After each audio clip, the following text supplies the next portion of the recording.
Hi, Eugene Silverstein here, and it's time for another valuable teaching tip. This one I like to call Be Transparent About Your Practicals. When I first started teaching about 1,000 years ago, I was a lot less smart than I am today. At least I think so.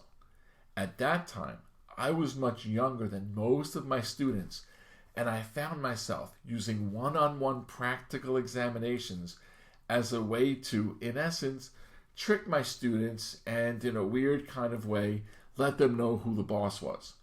I quickly realized that I was not doing my students a service by behaving in this manner. Nobody likes surprises, at least when it comes to tests. I also found that the results of these unfair practicals did not effectively and accurately evaluate the true capabilities of my students. I have learned that the best way to prepare your students for hands-on practical examinations is to tell them exactly what you will be expecting from them and how they will be evaluated.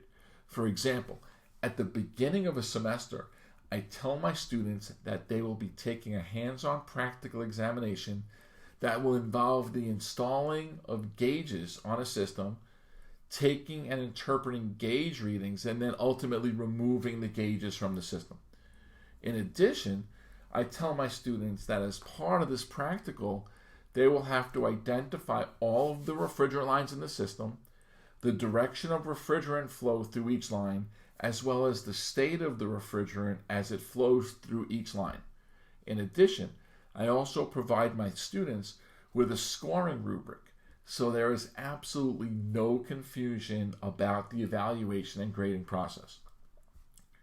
By telling your students exactly what will be expected of them, the stress of the test will be eliminated or at least reduced, so we can properly and fairly evaluate the true skill level and potential of our students. Be on the lookout for some of my other teaching tip videos. Bye for now.